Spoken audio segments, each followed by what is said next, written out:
네, 반갑습니다. 이번 학부모 미디어 리터러시 Z세대 이해와 비판적인 콘텐츠 분석 사례 발표를 맡게 된 이기준 강사라고 합니다.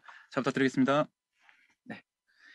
청소년들을 대상으로 하는 미디어 리터러시 교육은 활발히 진행되고 있지만 학부모를 위한 교육은 그렇지 못합니다. 자녀와 가장 가깝게 지낼 수 있는 부모가 가정에서 미디어에 대한 올바른 지도를 할 수 있다면 얼마나 좋을까요? 이 교육을 시작하게 된 동기에 대해서 말씀을 좀 드리면 저에게는 조카가 있습니다. 6살이고요. 동생네 부부의 아들입니다. 근데 얼마 전에 눈을 수술하게 되었는데 그 원인 중에 하나가 과도한 스마트폰 사용이다라고 병원 쪽에서 이야기를 하더라고요. 근데 뭐 100%는 아니지만 동생네 부부는 그 얘기를 듣고 굉장히 죄책감을 가졌습니다. 네.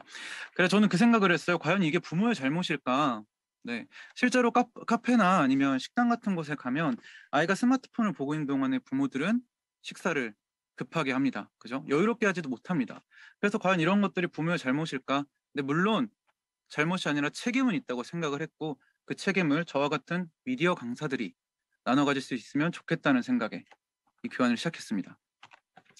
네, 이번 학부모 리터러시 교육은요, 미디어 리터러시의 중요성에 대해서 알아보고, 그리고 디지털 네이티브 세대에 대한 이해도가 높아지는 것이 목표입니다. 그것을 위해서 학부모분들의 디지털 미디어 기기의 접근성을 강화하는 걸 목적으로 두었는데요. 기기에 대한 접근성이 강화가 되면 자녀와의 공감대가 형성이 되고, 그로 인해서 콘텐츠에 대한 생각의 격차가 해소되지 않을까 하는 생각이 들었습니다. 네, 교육을 준비하면서 제가 제일 중요하게 여겼던 세 가지 과업은 바로 이 세 가지입니다. 네, 자녀와 부모에게 미디어 리터러시가 필요한 이유를 납득시키는 것, 그리고 자녀들에게 미디어 리터러시 능력을 함양할 수 있는 방법은 무엇인지 알려주는 것. 세 번째는 앱과 플랫폼을 통해서 미디어 기기에 대한 접근성을 높인다고 했는데 과연 어떤 앱과 어떤 플랫폼을 사용해야 할지 신중하게 고르는 것 또한 제 과업에서 가장 중요한 부분 중에 하나였습니다.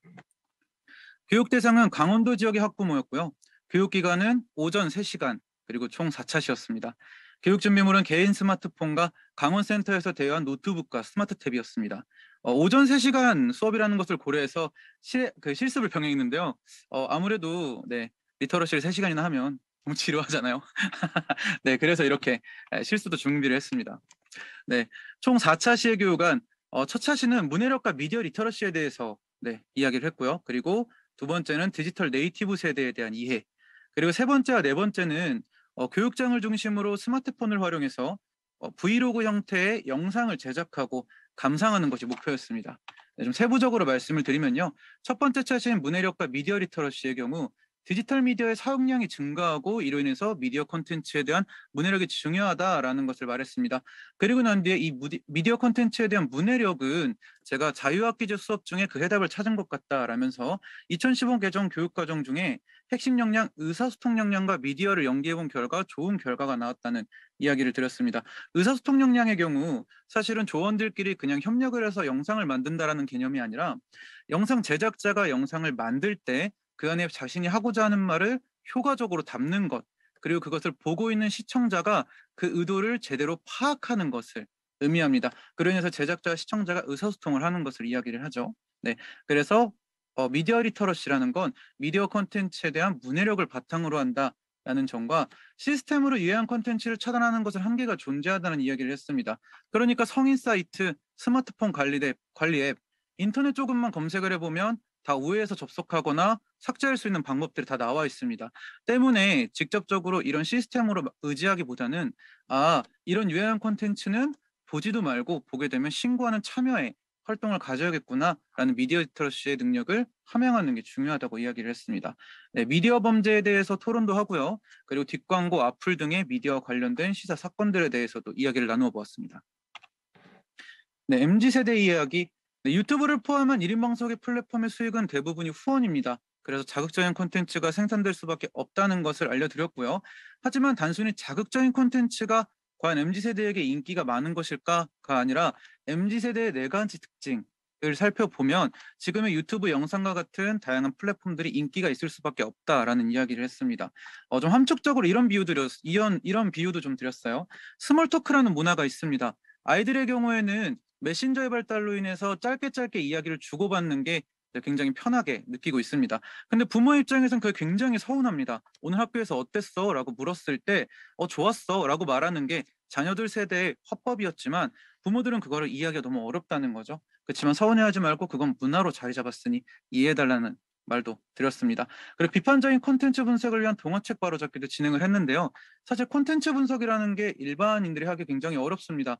그래서 저희가 뭘 했냐면 우리가 너무나 잘 알고 있지만 그래도 혹시나 시대에 뒤떨어진 설정이나 잘못된 결말들을 바로잡을 수 있으면 좋겠다고 생각을 해서 전래동화나 동화책을 바로잡는 활동을 했고요.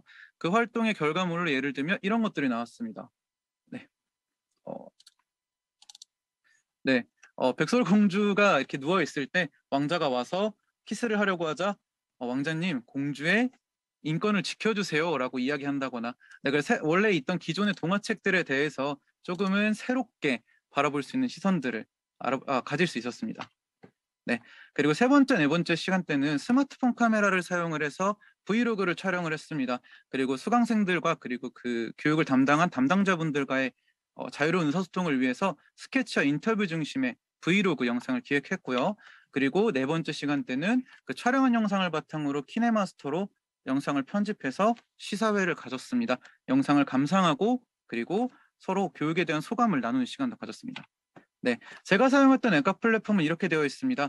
각 차시마다 1개에서 2개 정도를 사용했는데 이 앱과 플랫폼을 선정한 이유는 어떤 거냐면 최대한 유익하고 실용성 있는 앱과 플랫폼을 설정을 했고 그리고 또 한 가지 더 자녀와 공감대를 형성할 수 있고 교육이 끝난 이후에도 함께 쓰면 즐거운 앱과 플랫폼들을 선정하는 것으로 가장 큰 목표를 두었습니다. 네. 수강생과의 상호작용 및 수업평가인데요. 어떤 상호작용을 했냐면요. 미디어와 관련된 다양한 시사 사건 등에 대해 토론했습니다. 실명제, 과연 악플에 대한 해답일까? 뒷광고, 예상치 못한 일이었을까?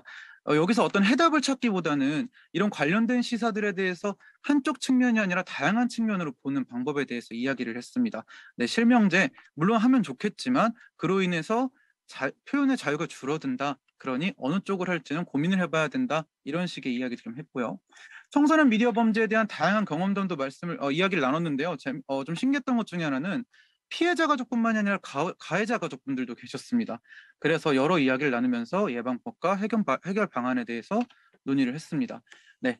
그리고 또한 교육장을 중심으로 브이로그 영상을 제작했고 인터뷰 질문지를 구성해서 교육과 관련된 인터뷰를 진행을 해서 따로 설문을 받지 않더라도 교육에 대해서 후기를 들을 수 있었습니다. 또한 이번에는 강원도 여러 군에서 참여를 하게 됐는데요. 각 군마다 학부모 교육 지원 담당자분들이 계십니다. 그 담당자분들과 가까워질 수 있도록 그 담당자에 대한 인터뷰를 꼭 첨가해서 진행할 수 있도록 했습니다.